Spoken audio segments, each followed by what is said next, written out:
दोस्तों, आप सबको नवरात्रों के दूसरे दिन की हार्दिक शुभकामनाएं। आज की हमारे इस वीडियो में हम नवरात्रों के पावन अवसर पर दूसरे नवरात्र की माता ब्रह्मचारिणी की व्रत कथा लेकर आए हैं। माँ दुर्गा की नव शक्ति का दूसरा स्वरूप ब्रह्मचारिणी का है। यहाँ ब्रह्म का अर्थ तपस्या से है। माँ दुर्गा का यह स्वरूप भक्तों और सिद्धों को अनंत फल देने वाला है। इनकी उपासना से तप, त्याग, वैराग्य, सदाचार और संयम की वृद्धि होती है। ब्रह्मचारिणी का अर्थ तप की चारणी यानी तप का आचरण करने वाली। देवी का यह स्वरूप पूर्ण, ज्योतिर्मय और अत्यंत भव्य है। इस देवी के दाएं हाथ में जप की माला है और बाएं हाथ में यह कमंडल धारण किए हैं। पूर्व जन्म में इस देवी ने हिमालय के घर पुत्री रूप में जन्म लिया था और नारद जी के उपदेश से भगवान शंकर को पति रूप में प्राप्त करने के लिए घोर तप किया था।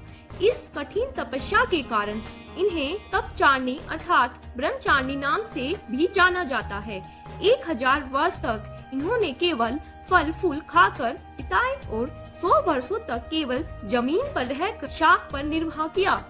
कुछ दिनों तक कठिन उपवास रखे और खुले आकाश के नीचे वर्षा और धूप के घोर कष्ट सहे। 3000 वर्षों तक टूटे हुए बेल पत्र खाए और भगवान शंकर की आराधना करती रही। इसके बाद उन्होंने सूखे बेल पत्र भी खाना छोड़ दिया। कई हजार वर्षों तक निर्जल और निराहार रहकर तपस्या करती रही। पत्तों को खाना छोड़ देने के कारण ही इनका नाम अपर्णा पड़ गया। कठिन तपस्या के कारण देवी का शरीर एकदम क्षीण हो गया। देवता, ऋषि, सिद्धगण, मुनि सभी ने ब्रह्मचारिणी की तपस्या को अभूतपूर्व पुण्य करके बताया, सराहना की और कहा कि हे देवी, आज तक किसी ने इस तरह की कठोर तपस्या नहीं की। यही तुम्ही से ही संभव थी। तुम्हारी मनोकामना पूर्ण होगी और भगवान चंद्रमौली शिव जी तुम्हें पति रूप में प्राप्त होंगे। अब तपस्या छोड़कर घर लौट जाओ, जल्द ही तुम्हारे पिता तुम्हें बुलाने आ रहे हैं। इस देवी की कथा का सार यह है कि जीवन के कठिन संघर्षों में भी मन विचलित नहीं होना चाहिए। माँ ब्रह्मचारिणी देवी की कृपा से सिद्धि प्राप्त होती है। दुर्गा पूजा के दूसरे दिन देवी के इस स्वरूप की उपासना की जाती है। देवी ब्रह्मचारिणी के दाहिने हाथ में जप की माला होती है और बाएं हाथ में कमंडल रहता है। माता ब्रह्मचारिणी साक्षात ब्रह्म का स्वरूप है, क्योंकि इन्होंने भगवान शिव को पाने के लिए कठिन तपस्या की थी, इसलिए ये तपस्या का मूर्तिमान स्वरूप है। देवी ब्रह्मचारिणी के अन्य प्रसिद्ध नाम हैं, जैसे शिव स्वरूपा, नारायणी, विष्णु माया और ब्रह्म स्वरूपाणी। माँ ब्रह्मचारिणी की पूजा करने से व्यक्ति के हर बिगड़े काम बन जाते हैं। माँ ब्रह्मचारिणी दुष्टों को सन्मार्ग दिखाने वाली है और माता की भक्ति से व्यक्ति में तप की शक्ति, त्याग, सदाचार, संयम और वैराग्य जैसे गुणों में वृद्धि होती है।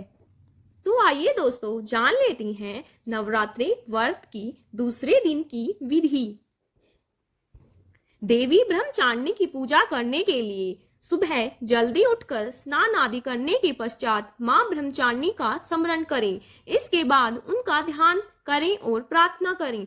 पूजा करते समय अपने हाथों में फूल लें और माँ से अपनी मनोकामना कहें। इसके बाद देवी की पंचामृत स्नान कराएं, फिर उन्हें सुहाग की सामग्री भेंट करें।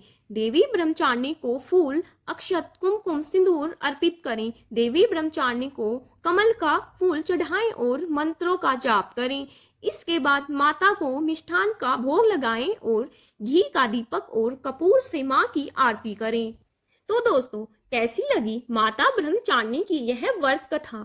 कमेंट बॉक्स में जय माता दी अवश्य लिखें और नवरात्रों की सभी कहानियों के लिए हमारे चैनल को सब्सक्राइब करें। धन्यवाद।